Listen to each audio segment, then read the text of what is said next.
I'm very excited to introduce Pete Wurman today. Pete is co-founder and CTO of Kiva Systems, a warehouse robotics company that was acquired by Amazon for $775 million. One of the great success stories of the robotics industry in recent years. And he still agreed to come and speak with us. Prior to this, Pete was a tenured associate professor of computer science at North Carolina State University. He received his PhD from University of Michigan, working with Mike Wellman, if I recall. That's right. His first paper, which was in UAI 96, was entitled Optimal Factory Scheduling Using Stochastic Dominance A*. And I would say that you saw that line of research through to deployment. Please join me in welcoming Pete Wurman. Thank you.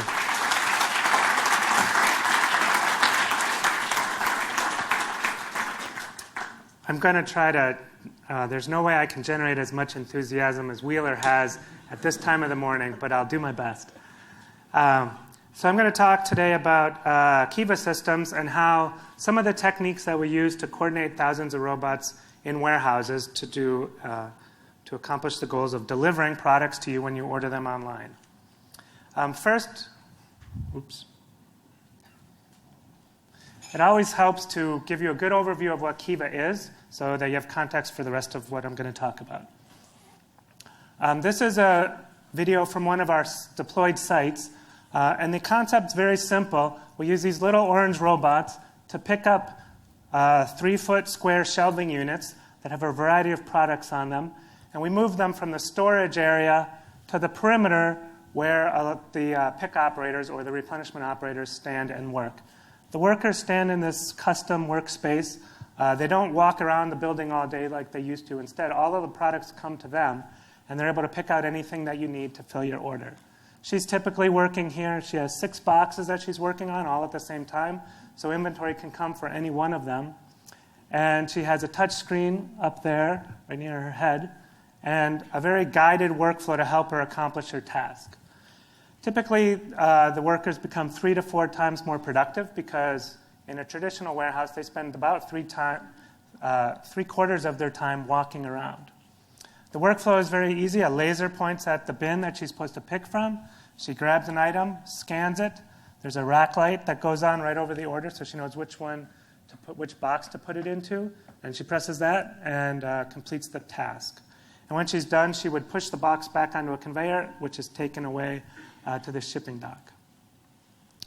This building has about 500 robots in it and probably 8,000 inventory pods. Since its inception, Kiva has deployed about 30 sites, including to some pretty well-known retail customers like Staples was our first deployment, Walgreens, Crate & Barrel, The Gap, Timberland, Office Depot. And yet, even though we were having all of this success, every time I would describe what the system does to somebody, they'd say, oh, you mean like an Amazon warehouse? And there was always this big question like, yes, but we don't have any in any Amazon warehouses.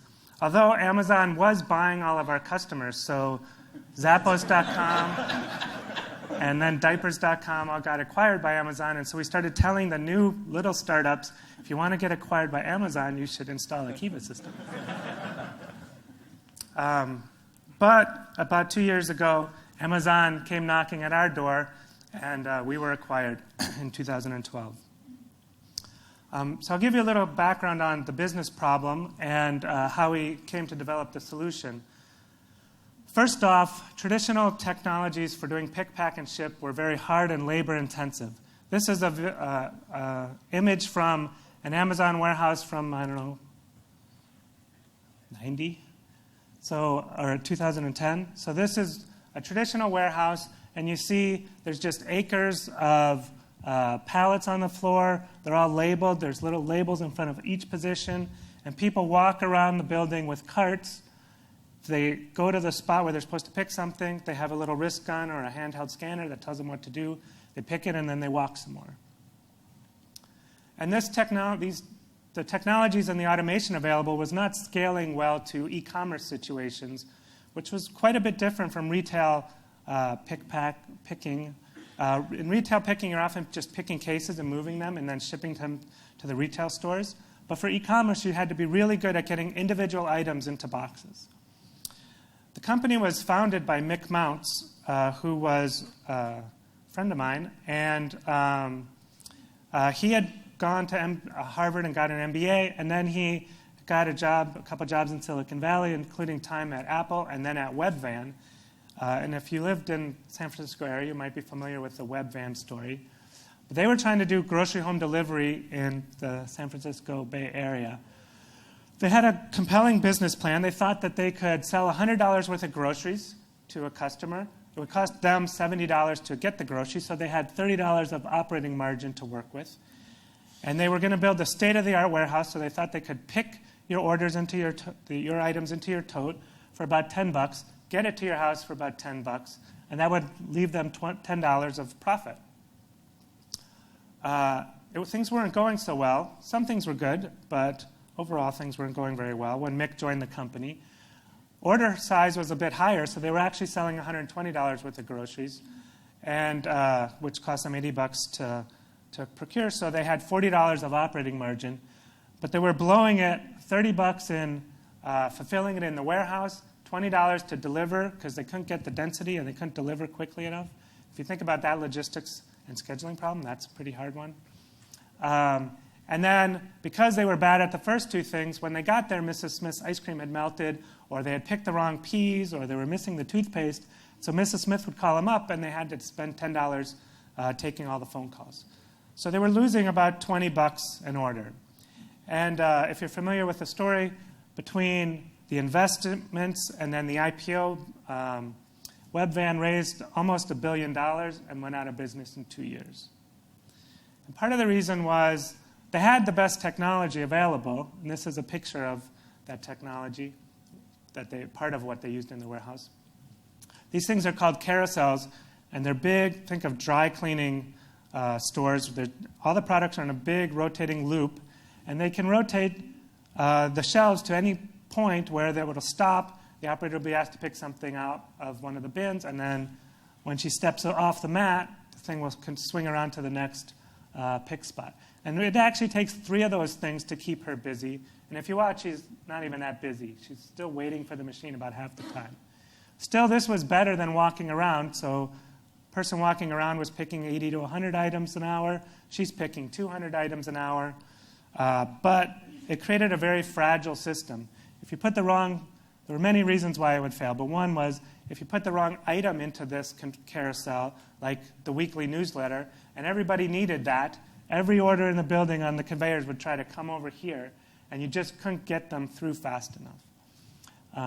And this is what would cause the ice cream to melt.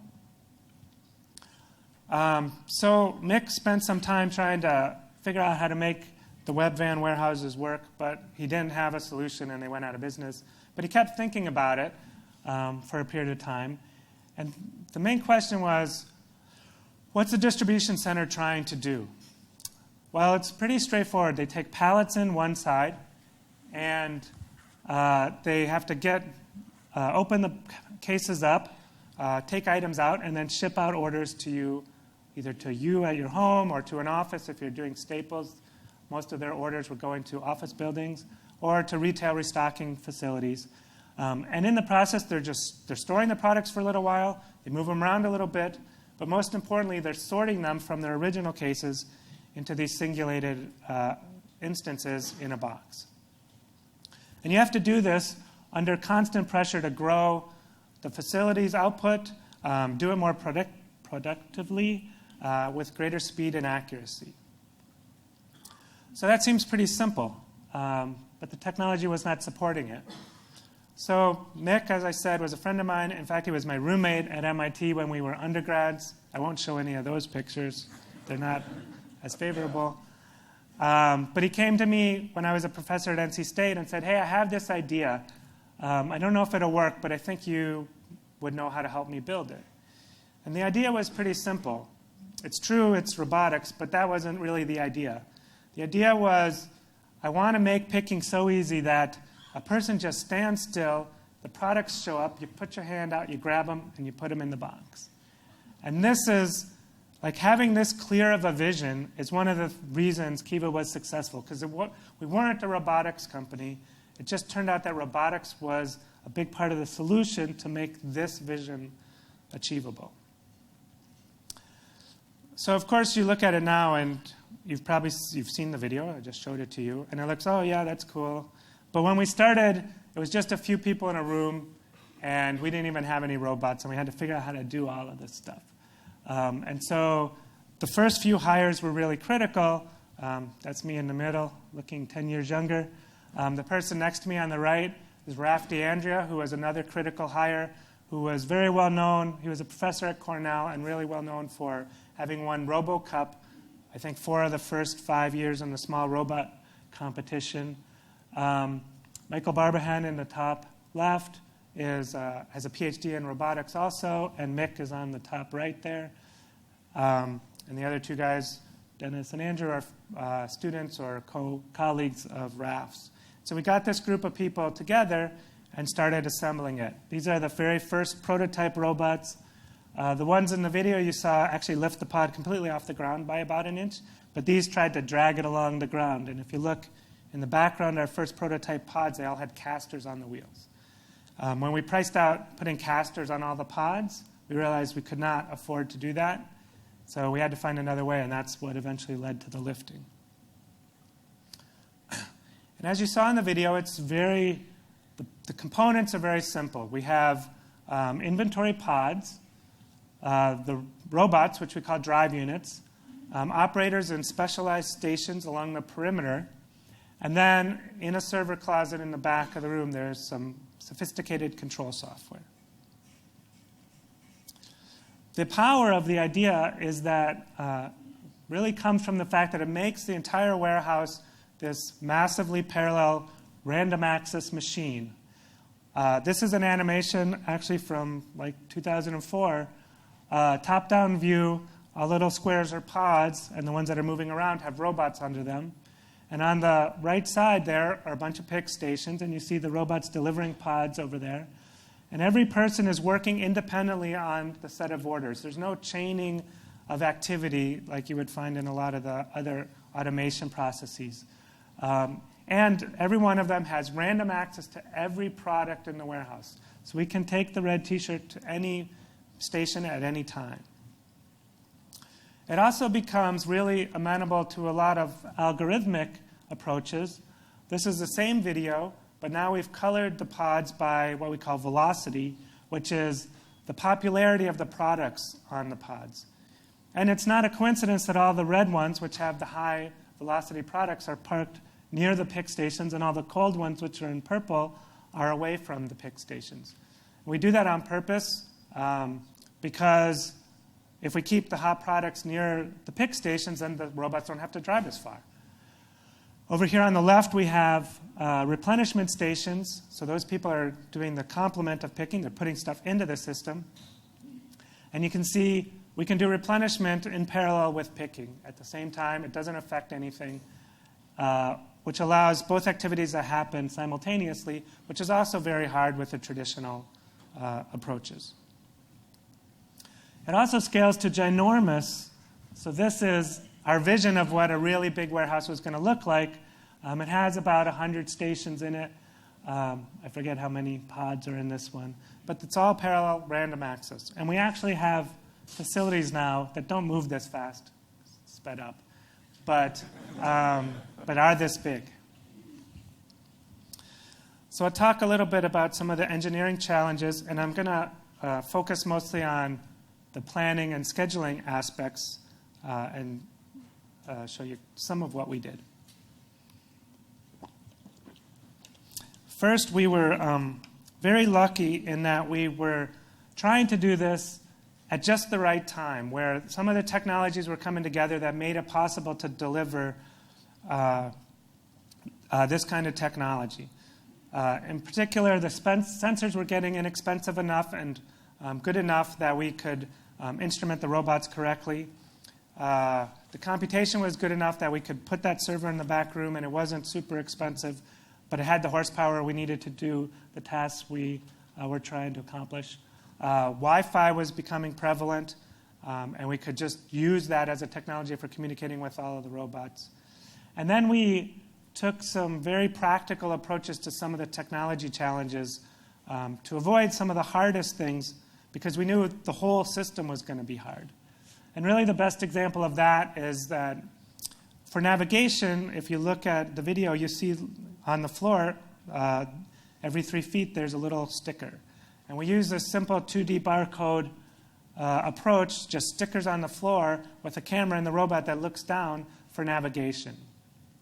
There were some indoor GPS technologies that were coming to market, but they didn't have the resolution we needed, and especially in an environment where all of the environment's just full of metal pods and an arbitrary mix of products. So there's a lot of communication. There's many paths that the communications can take, and the indoor GPSs were just not at the right state yet. And in fact, they're still not really reliable enough for our application. On the computational side, we knew what we were looking at because we had that 2004 ginormous video. We knew we were going to build really big systems. And our target was to build systems that would have 1,000 stations in them, 10,000 robots, 100,000 pods, trying to fill 1 million lines, picking lines a day from something on the order of 10 million products. And this is a pretty good approximation for the kind of system we'll be building for Amazon eventually. This is a target that's slightly above what we think the largest system that we could practically build is. But we had to make decisions over all of these resources basically in nearly in real time.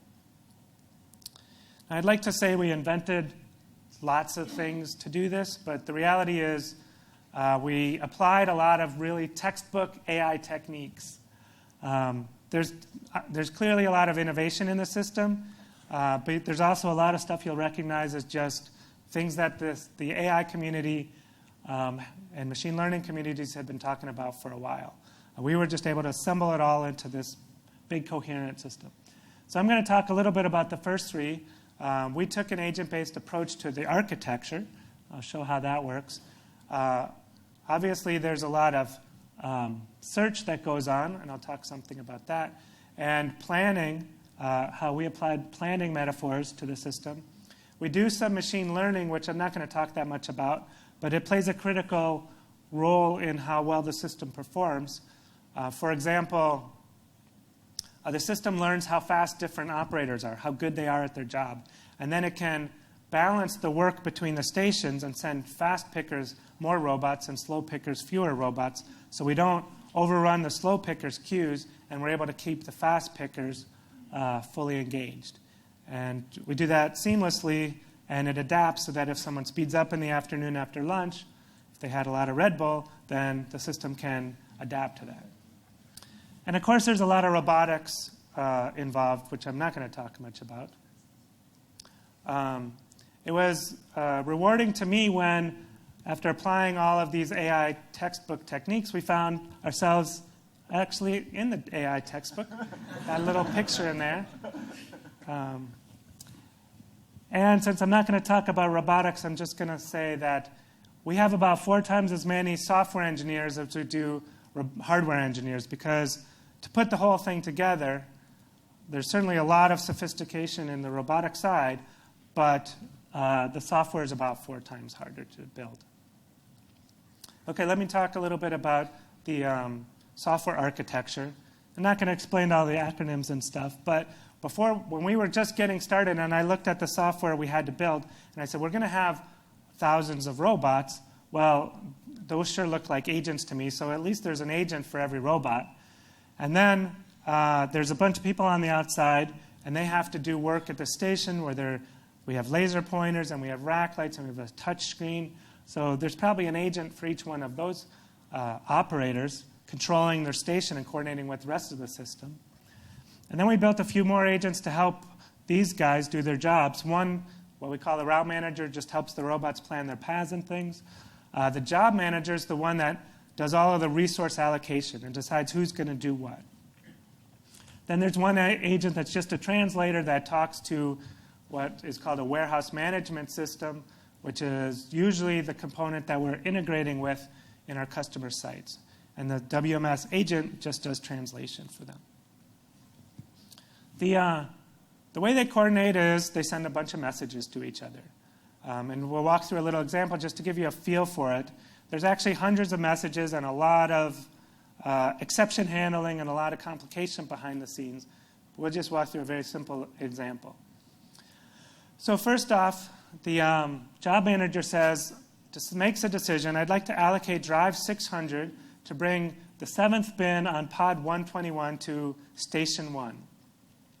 It sends a message to that station that says, hey, use drive 600 to get bin 7 on pod 121. The station then sends a message to the drive unit, says, bring me the A face of pod 121. And this gets at one of the first principles we were able to apply through the agent architecture was each agent knows about the things it cares about, and it doesn't need to know about the entirety of what's going on. For example, the drive units, they don't need to know why they're bringing the pod to a particular station, and they don't need to know what bin the user is going to access. They just need to know what face of the pod to show the picker. The drive unit agent then says, hey, I need to find that pod, rotate it because it looks like it's not in the right orientation, and take it to that station. It may be that the drive unit has multiple goals. So it may have to deliver 3 different stations and show different faces of the pod for different tasks that are being done at those stations. So the drive unit is keeping track of all of the goals to satisfy all of the agent requests and doing its own optimization to figure out what the best sequence is. But we'll keep it simple and just focus on the one task. Now the drive unit's going to work with the route manager, figure out where the pod is, drive over there and get it, and eventually it's going to show up at the station, gets in line, gets in front of the station, in front of the operator, and says, I'm here with the A face like you asked. And at that point, the station says, oh, good. It hadn't completely forgotten that it asked, but it hasn't really cared about what was going on until now. But once the pod arrives, it can then engage the operator and ask them to pick 2 units from the 7th bin on the face. When the drive unit's just hanging out, waiting, when the human's task is done, then the station agent can tell the drive unit, I'm all done with you. You can take this face away. Now the drive unit has to say, OK, I'm done. I don't seem to have any other tasks for this pod, so it's time to go put it somewhere. And now it asks the job manager, I'm done with this pod. Where should I go store it? And this is a chance for the job manager to think about the optimal place to put this pod right now. It doesn't have to put it in the same place, the place it came from, so it can put it anywhere. And this is one of the techniques we use to keep the floor sorted, because every time we're storing the pod, it's another chance to optimize the floor arrangement. It hands back a location, go to XY, and the drive unit takes off, takes the pod away. So we've gained a lot, I'd say, through this architecture that allowed us to decompose the problem into its logical component parts and then put the intelligence in the right places. Now I'll talk a little bit about planning. We unfortunately didn't ever had the time to implement just a general purpose planner, but we did leverage the data model that you see in traditional AI planning and orchestrated our code base around this data model. So we look at all the work that the warehouse has to do in terms of little jobs that have milestones in them and a structural dependency. For example, in this one, you have to build the box, and it says which box type, type C. A warehouse will have anywhere from 6 to 40 different box types. Then we want to pick these 3 types of products. We need 3 red T-shirts, a teddy bear, and a toaster. Once they're in the box, then we're allowed to insert the packing slip, close and seal the box, and then ship it. This is a partially ordered graph because you don't have to pick the items in a particular order, although the data model allows for that if it's required. So we can do any of these picks at any time.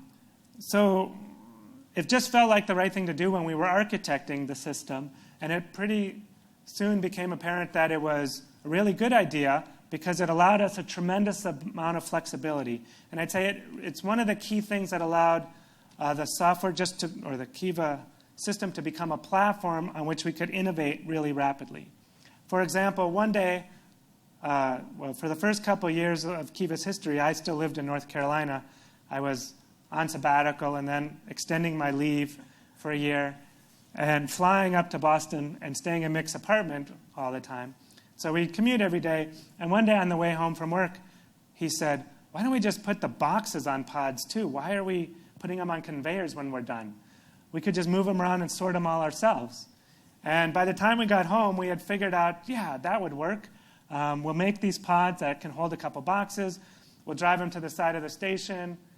And then we'll put stuff in it, and then they'll just drive away, and more boxes will show up, and the worker will put more stuff into it. And so now moving the boxes around creates a life cycle of stations that these pods that carry the orders have to visit. They have to go from a station we call an induct station to a picking station, and then maybe to a QA station and a shipping station. Fortunately, we had this nice structured way of representing the tasks that needed to be done for each job, and so it was really easy to disassemble it and have different stations do different milestones. So these are pictures from a Diaperscom warehouse, and this station over here on the right is the box induction station. All this guy does all day long is pick boxes from the 30 different kinds of boxes and put them on these pods. In this picture, in this case, they just had one layer, and you'll see why in a second. Once they leave that station, we go to the second tier. They show up at the side of the picker's station there. The inventory pods come to the front, and the worker's directed to pick stuff out and put them in particular boxes on these order pods. Then we go to a third station, which does all these pink tasks. This we call it a tape and dunnage station. And here the box is taken off the pod for a second. They insert the packing slip, some of the bubble wrap, or they use a lot of air pillows now.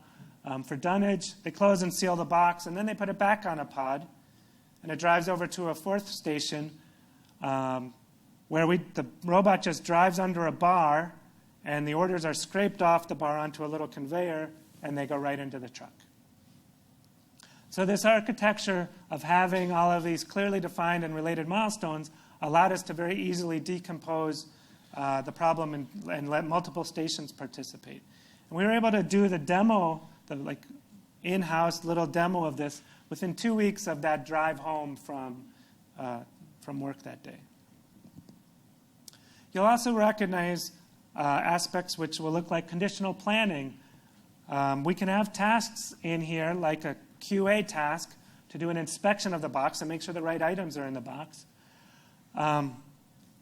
We don't explicitly show the conditions of the plan, but once we do that task, if we detect an error in the box, like we're missing the teddy bear, or we find that it was actually a damaged teddy bear, we can add in another milestone to go pick another teddy bear. And the order will actually go back to a pick station and get that teddy bear picked again. There's also an aspect of the system which will look like hierarchical planning. So we talked about picking 3 red T-shirts. Well, it may turn out that there isn't just one bin in the building right now that has all 3 red T-shirts. So the task of filling the line for the order may involve getting multiple pods and having multiple drive units bring them over. So here we have a bin that has 2 red T-shirts in it and another one that has 1 red T-shirt in it. And we need to bring them both over in order to satisfy the goal of having 3 red T-shirts in the box. And if we may bring over the first one, and then we bring over the second one, and we find that there's a red T-shirt missing, so we're not able to pick from that. The structure allows us to easily then create another pick task to get a red T-shirt from yet another pod and satisfy the goal of having 3 red T-shirts in the box. So we're able to dynamically do all of that until we either satisfy the order or find that it can't be accomplished. The metaphor, this planning metaphor, I think, has taken us a long way. First, even though we don't have a full planner in the background, by having these explicit goals, we talk about things in the right framework. It allowed us to split things across these stations very easily. It gave us a clear and obvious framework in which to deal with all of the errors that might occur. And the hierarchical structure of the plans was a natural thing for us to be doing in this environment where we had to pick 3, but we may have to use several pods in order to accomplish it. Okay. So now let me talk a little bit about scheduling.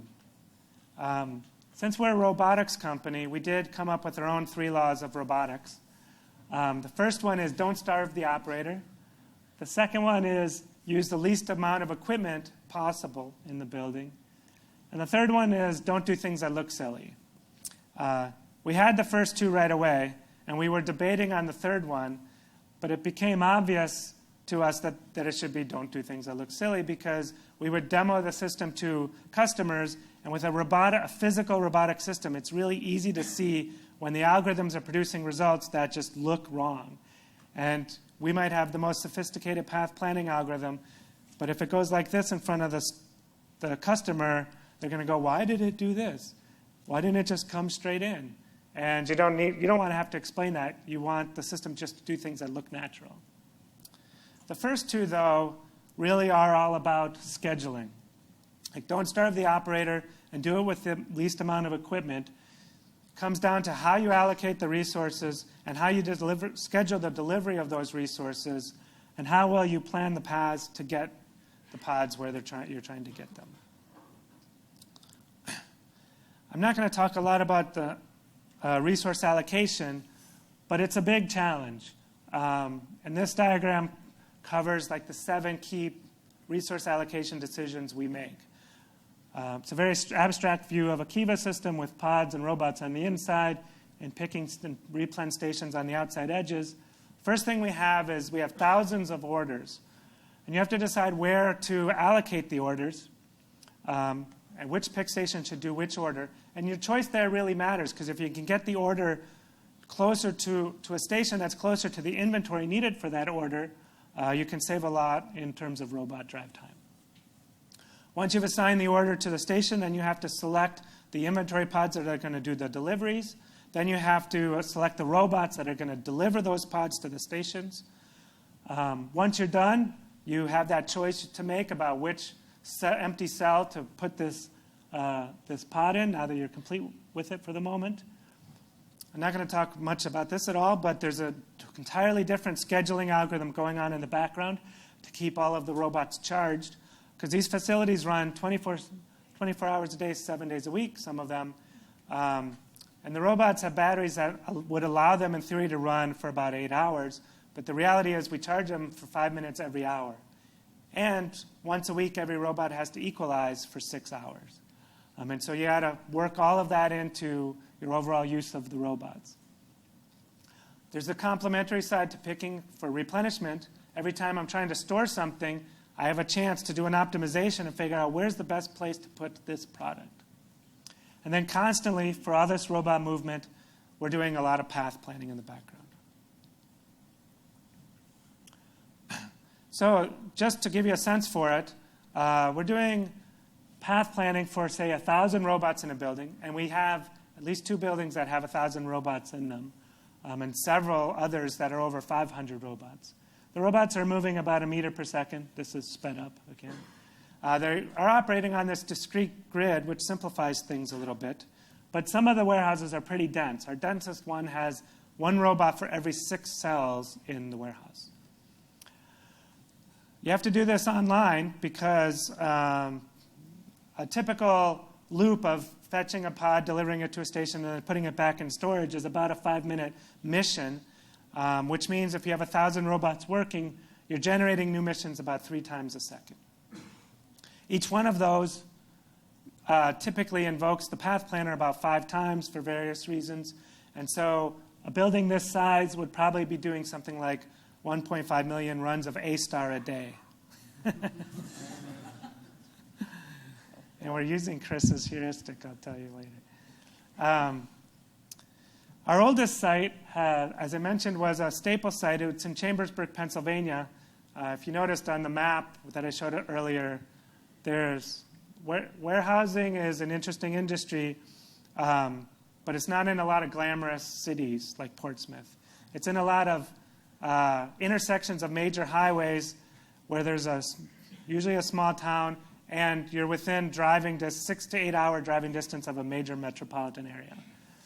So Chambersburg is one of those, and you learn to find the good food in those places. They started with 30 robots in 2006. They were able to start small, and then they grew it over time as we proved it out, and they grew to over 500 robots in 2007. Those original robots have driven over 30,000 kilometers each, and each one has lifted over 300,000 pods. And there's some consumables. These things are 7 years old now, 8 years old now. And so their wheels have worn out, the batteries have worn out, and we've had to replace them somewhat.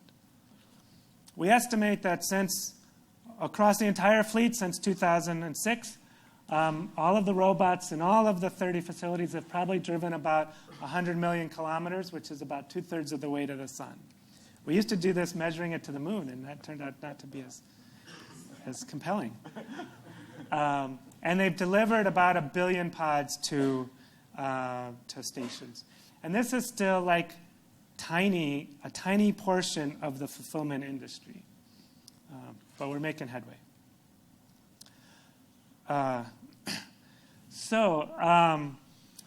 There's obviously a lot of research in path planning, and there has been for a long time for for robots in general and multiple robots working together. There's a few things about our system that make it different from the traditional scenarios that are covered in the research that I want to point out in case you're interested in doing research on multi-robot path planning. Maybe you'll add these conditions to your study. First, one thing that makes it different from the traditional academic study in which everything's on a grid or a torus or something really convenient, and you just pick random locations and everything moves around. In our scenario, all of the robots are going to the same places along the perimeter and then fanning back out to storage areas. So they intentionally are condensing themselves in certain places. And that has to be dealt with. You really have to think about that as part of the problem in order to get planning algorithms that are going to deal with that kind of condensed area well. The other thing that makes it challenging is there's directly humans in the loop. So we're delivering pods to people who are going to do a task, and we know the distribution of time that they typically take. Pick is somewhere between 8 and 15 seconds for most of our customers. But because it's variable, they're releasing these pods at a very random rate. So you cannot plan very well for the ones that are coming out of the station. And one of the really interesting questions then becomes, if I'm trying to coordinate all of the robots moving together, and I want to know something about the future plans of the other robots, for the most part, we are really good at dealing with the static obstacles, not as good at dealing with the dynamic movement of the other robots. Then you need to think about these aspects of the problem that are different from kind of traditional studies. They're all converging together. The individual robots' performance varies because some are carrying heavy pods and driving slower. Sometimes they will stop for a second for some internal reason and then drive again. There's a human in the loop, which is throwing a lot of variability into the plan. And there's a constant stream of new activities being generated, many of which you don't know ahead of time because someone just placed an order. So that task just became a new task. So you can't do much of this planning ahead. So if you're interested in multi-robot path planning, you should think about thousands of robots moving in very dense spaces with these kinds of patterns.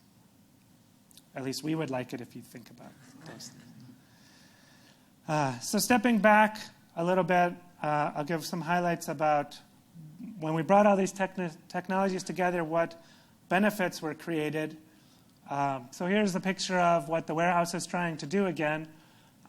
We in almost all cases, saw the projected increase in productivity for the warehouse is of 2 to 4 times. Some warehouses see 8 to 10 times productivity improvements. And there's a lot of capital involved, so what the customers really care about, at least their finance department, they care about the return on the investment. So is it worth my time to buy all this capital to save the cost in labor or to grow the facility with the same labor pool? And most customers see a 1.5 to 2.5 year return on investment. The technology also allows customers to increase the throughput of the facility or to grow it incrementally over time like Staples did, so that they don't have to buy all the equipment up front. They can just buy it in little pieces as their business grows. Unlike big conveyor systems where it might take an hour or 2 hours for an order to pass through the whole system, in Kiva the cycle time is about 5 to 10 minutes typically. The quality usually goes up because you're doing scanning in line, and you have individuals who are working on the complete order, so they feel more responsibility for that, the quality of that order. It handles a wide range of SKUs and shapes. We have hockey stick pods, we have clothing pods, we have drawer pods for small items. And it's extremely flexible. We're able to deliver and install these systems in the order of 4 to 9 months, and typically a big distribution center would take on the order of 2 years to design and deploy. That actually gave our customers a completely unanticipated benefit that we didn't see coming, that they have leveraged several times. And that is that they can actually move the whole entire warehouse to a different building. And this has happened at least 5 times to us already, where customers started small. In this case, Diaperscom started with a small building outside of Reno. And as the business grew, they bought more. They filled that building. They said, we want to move it all to another building, which was about 20 miles farther outside of Reno. And there is like nothing out there. I've been to that facility. You pass wild horses and about 2 houses in that entire drive. I don't know why they built a fulfillment park so far from the city. Very cheap land. So they asked us to do this in a weekend, and most material handling vendors would have said, no, that can't be done. You're just going to have to build a second one, and then you got to move the products. We said, well, sure, but can we videotape it? And so we set up a time-lapse camera in the 2 buildings, and we started emptying, Thursday afternoon, we started emptying all the pods out of one building, putting them on trucks and driving the 20 miles to the other facility where we started unloading them. We had previously stickered and installed the wireless network and the server in the other building, so a little bit of infrastructure was there. But we then moved all the pods and all the robots, dismantled the stations, moved them to the new building, and this is about 24 hours later. We've got getting the stations installed. You see a set of pods are showing up. They're magically coming off the dock doors. There were a lot of people involved in getting this done. By midnight Friday, you can see all the robots showing up. They're just making sure they're all working properly. And then stations are all complete. Last few things to do. By Saturday noon, you start to see pods moving around. The rest of the pods have shown up. And by Saturday at 6 o'clock, less than 48 hours later, we'd moved the entire facility, and everything was up and running. And so the staff left the building Thursday afternoon. They came back Saturday afternoon, went to a completely different building. They walk in, they go to the same station, the same pods, same robots are delivering them. Everything else is the same, just a bigger parking lot. Okay, so I'm going to give you my view of some of the lessons we learned. And I'm not going to pretend these are like really deep lessons, but they're things that I think that we did fairly well over the course of Kiva's evolution, and they helped us a great deal. So one is to keep focused. So for us, it was really important that we started with a business model, not a robotic technology looking for an application. And this vision of just reach out and pick an item was really critical to us staying focused and doing just what needed to be done. Also, keep it real. you remember the web van story, they were pretty close to the mark, but their business model was off by a few things. They overestimated the capabilities of the technology, and they were unable to stay in business because of that. Keep it working. This is very related to, this is Raph pulling his hair out, trying to make the robot work before a demo the next day. And this is related to a meme that goes around in the software world, which is the minimum viable product. We always tried to have a minimum viable product available for a demo the next day or for the customers. This is really early, so these were all demo related. Also, know your technical horizon. We knew we wanted to build buildings with thousands of robots in them, so we architected the system so that we thought we'd be able to handle that scale. And we kept that in mind throughout the development of the process. And then keep it fun. It was a lot of work and a lot of stress sometimes, but we built a culture where people really loved working on the technology and the solution. And because they enjoyed it, they worked hard. They all worked together as a team. And they do things like carve pumpkins. I don't know how they did this, but with Kiva logos in them. And that's it. I have time, I think, for some questions.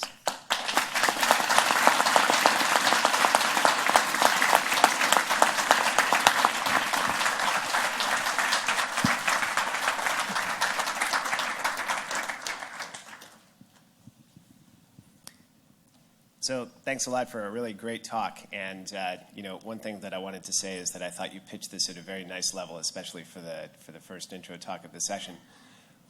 One thing that I wanted to ask, though, there are a number of features of the problem that I think made it very easy for you to apply all of the things that you talked about, the robotics, the planning, and the scheduling. Yeah. The one that I'd like to ask you about is the combination of the two-dimensionality of the path planning problem coupled with the regularity of the internal building terrain. So for people interested in relaxing those two assumptions and trying to think about what they can do, tell us what you think about that. Sure. So let me first address the 2D thing. I didn't show any videos, but there is the ability to go 2.5D. You can put mezzanines in a building and then have robots and picking on multiple floors with elevators that can take the robots between the floors. Still essentially 2D. The grid was intentional because it simplified the problem a great deal. If you relax it, I mean, we'd be interested. There's a lot of things that you're interested in doing that you just don't have time to do, and to keep focused, you don't do in an industrial environment. It'd be nice to be able to not have to drive on a grid. You need, right now the distance between the pods is about 4 inches. So you need to have very fine control of the movement and the location of the robots in order to not hit as they go past each other. And there's a little bit of sway and stuff, so we really do need those 4 inches. However, if you could solve the path planning problem in free space, we would certainly be interested in that. Does that answer your question? Okay. First off, that was incredibly cool. Thanks. So thanks.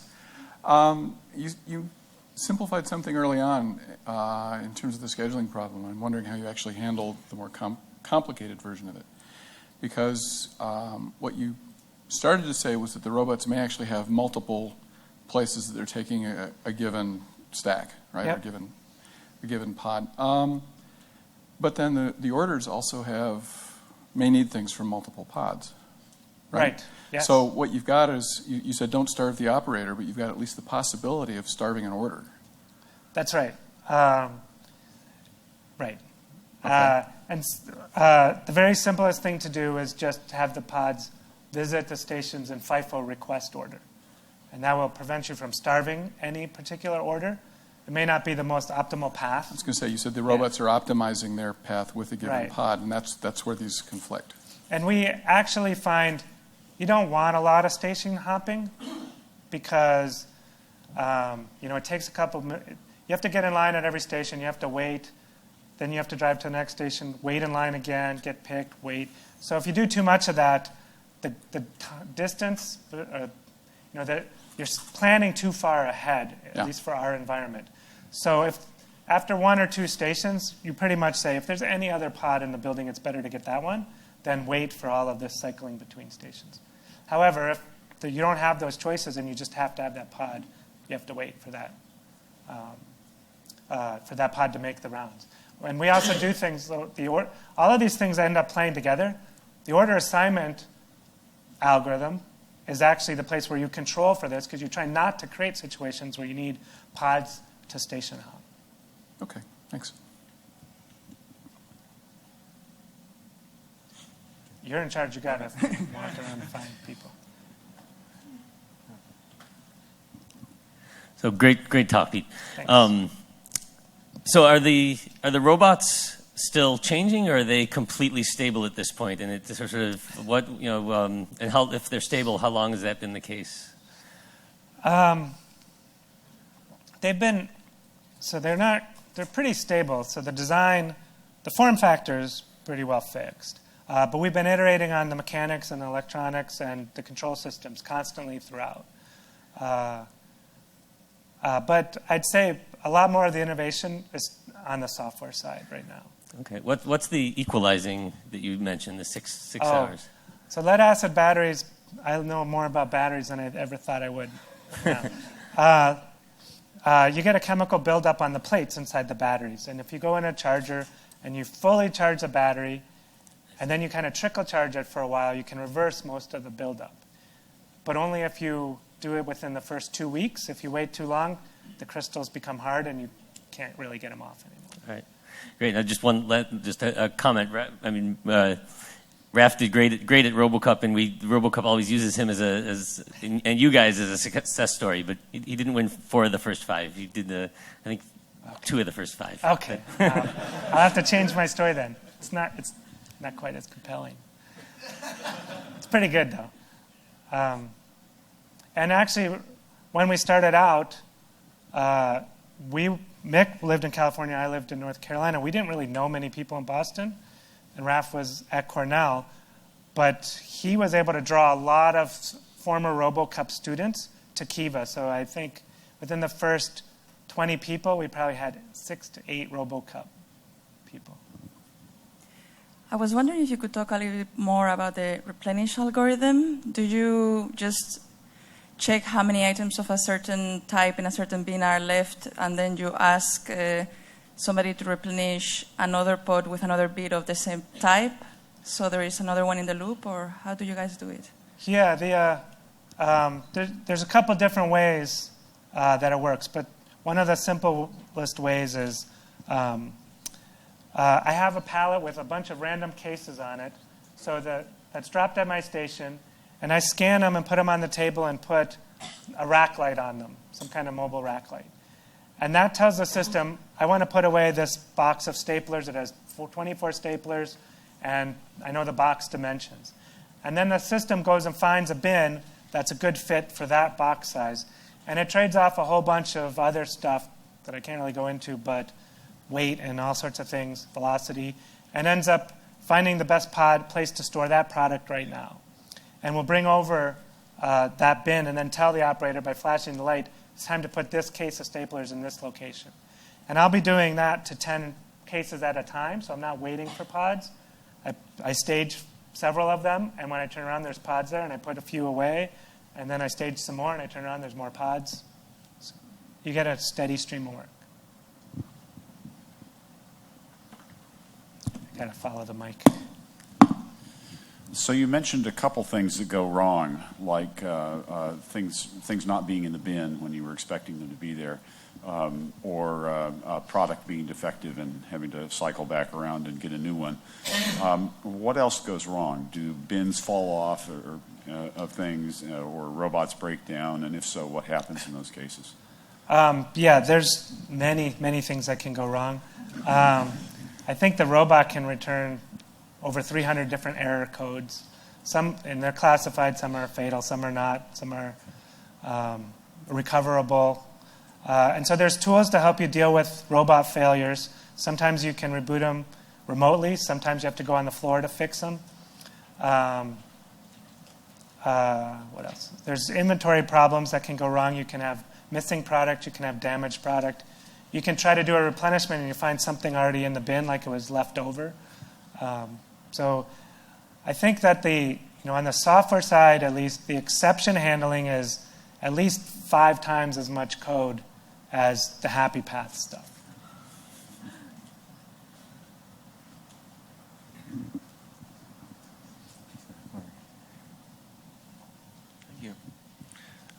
Again, thank you very much for the talk.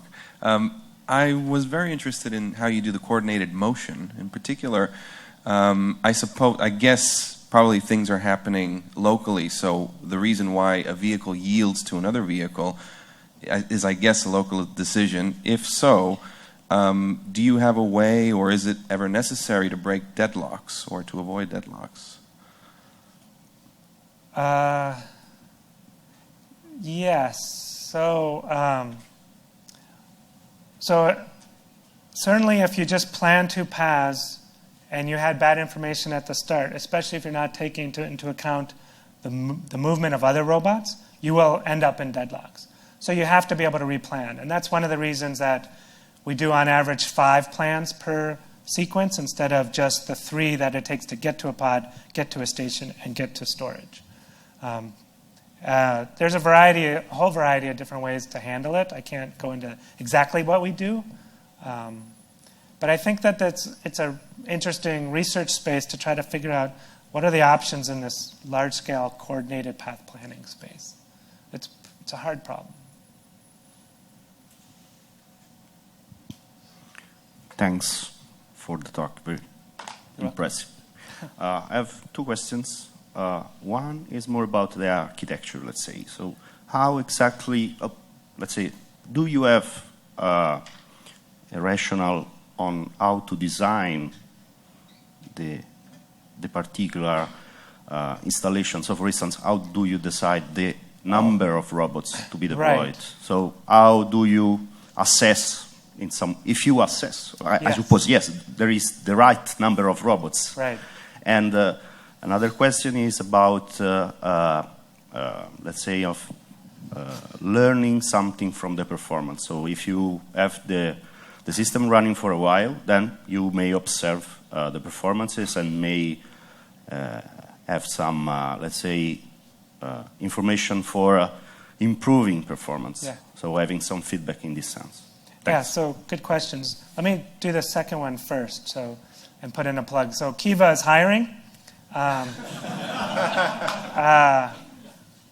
In my group, I have a little research group, and our main focus is to develop hardware or software improvements to the system. And a lot of that work is on algorithms, the kind that working on these resource allocation problems that I highlighted. And I would estimate that since, the algorithms that we have in place today versus the ones that we had in 2008, or the early versions of them, the systems are probably 40% better than they were, which means if we needed 500 robots for a site that we would have built in 2008, we only need 300 to do it now. And that might just mean that we did a lot of stupid things in 2008.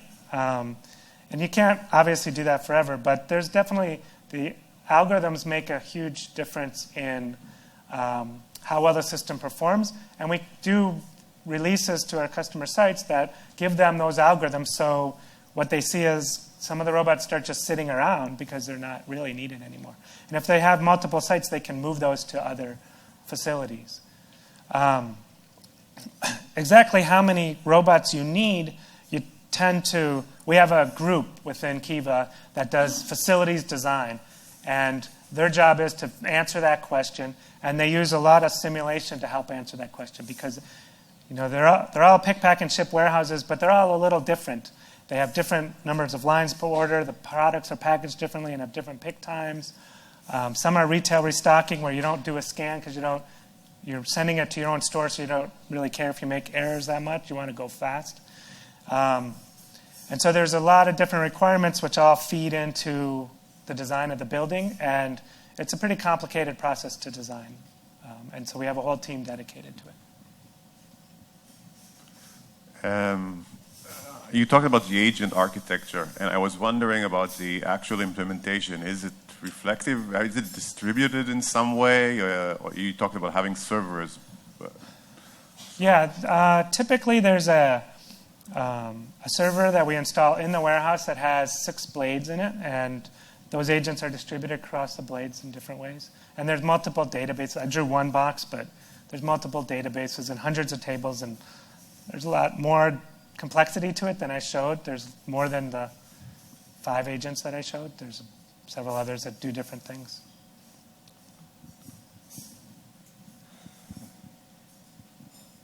Fascinating talk. Thank you. Thank you. I was wondering, you had a cool little graphic about the velocity of different pods, and what happens if an item goes on sale and increases velocity? Do you promote the pod with all the low velocity items, or how do you handle that?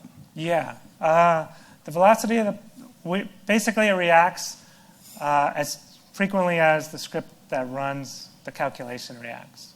It's fairly complicated to recompute the velocity.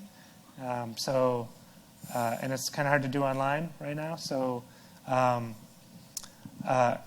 you could do it, but we just haven't put that much work into it, that part of it. So it will react within a day or a couple days.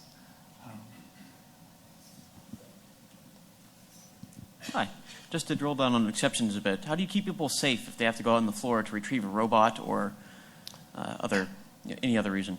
So safety is a complex issue.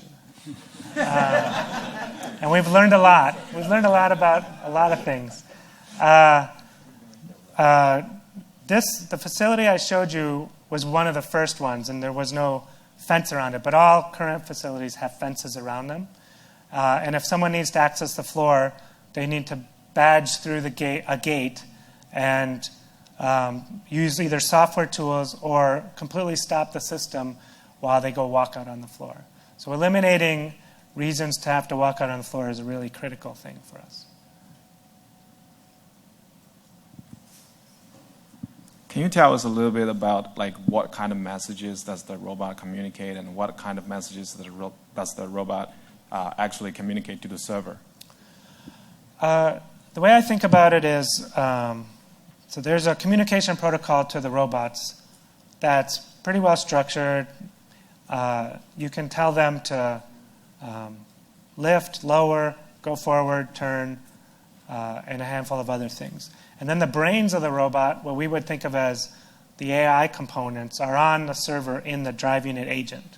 And that's where it's keeping track of its goals, its paths, and doing the higher level thinking. I don't know if that's enough information, but that's what I can say.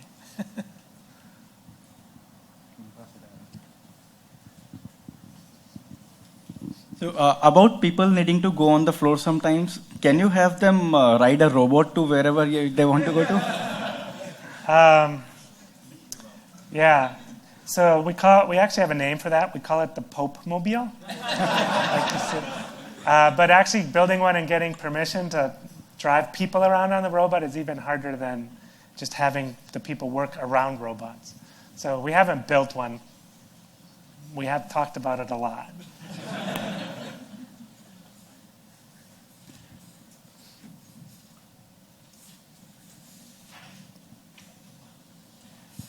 I assume that for most of the algorithmic components, it's not feasible to talk about optimality or anything like that. If not, do you have a good way of knowing when you have something that's good enough, or are there hidden dependencies that make it hard to figure out where the algorithmic bottlenecks are? Those are good questions.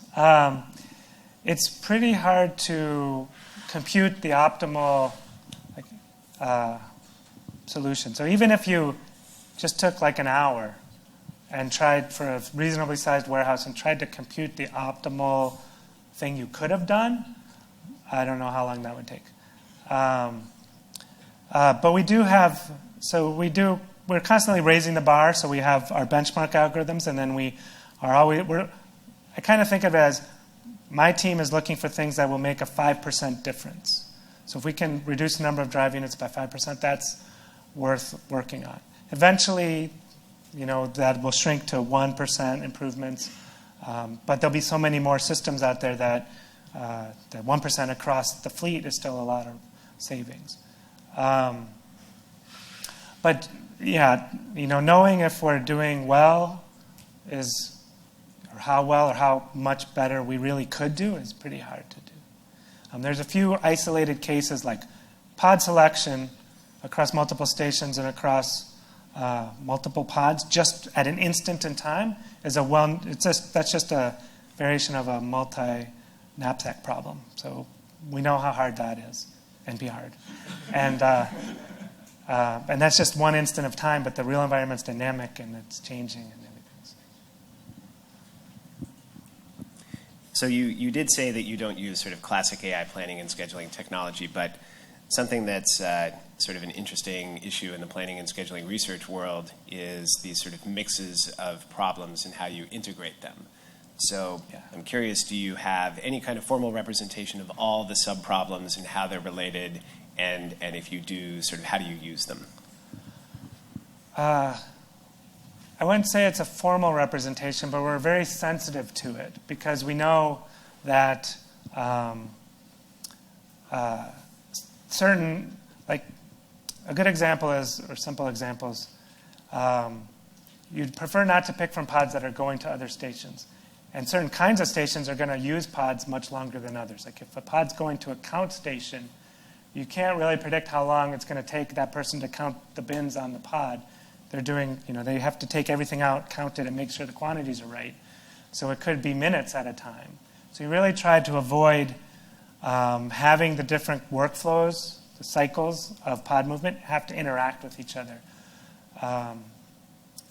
And when they are, you try to incorporate them into the cost functions so that you can kind of, in some way, predict how much of a penalty it is to take this action with the pod that's tied up at some other activity versus a pod that's really far away but isn't tied up. Kind of do things like that. Thank you very much, Pete. Thank you.